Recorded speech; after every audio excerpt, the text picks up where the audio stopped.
Yeah, so in regard, I mean, like, when he's talking about his commandments, he's always going directly back to Torah every single time. There's not a single time that he gives any other command. In fact, in the New Testament, I can't think of a single time that there's a new command given. The only one that anybody ever references is 1 John 2, and it's not even a new command. And it's 1 John 2, 4. No, I'm sorry, 7. Beloved, I write no fresh command to you, but an old command which you have had from the beginning. The old command is the word which you have heard from the beginning. And then he says, again, I write you a fresh command, which is true in him, because the darkness is passing away and the true light now shines. Now, again, the command is to love your neighbor, to love your brother. The reason he says that it's a new command or a fresh command is because it's now fresh in application. Yeshua took the love your neighbor as yourself and literally gave us an example of what it means to love your neighbor as yourself, that you are willing to lay down your life for them. It's not a new command. It's new as far as an application or how you can see it played out, that you're willing to put your life on the line or to minimize yourself to make sure that somebody else is okay.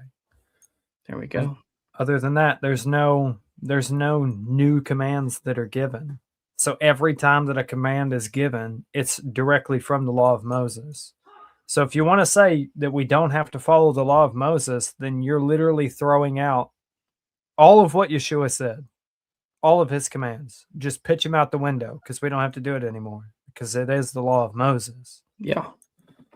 And when you hear the verse that says law of Christ, we got to go back to first century. We got to understand Jewish writings, Jewish sayings, Jewish idioms. The law of Christ is Yeshua's interpretation of the law. Yeah. It's Yeshua. not saying that he created a whole new law.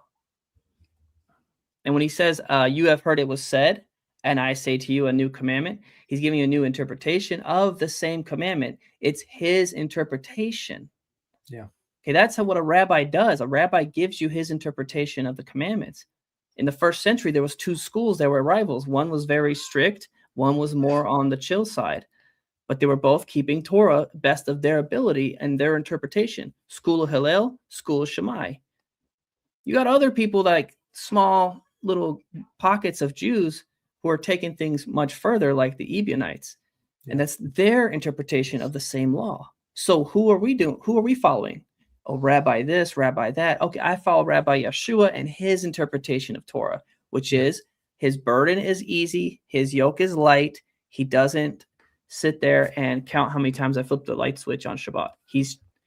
He applies the rule of mercy and kindness on certain things that when it comes to what do I do on Shabbat, and stuff like that. Yeah. Okay. Thanks for everybody being here. We hit 20 viewers for a second there, and that was so cool, guys. I'm just glad to see so many people on here. You guys have questions, disagreements, feelings. Tyler's dropping comments here. The true meaning of Torah is in the Messiah. It's not new. It's simply a re-education. And that's going to tie into what we're talking about later on in Galatians 3. That the Torah is a tutor, a guardian until Messiah came, because he's the maturity of Torah, the fullness of Torah as to how to keep it. Amen to that, Tyler.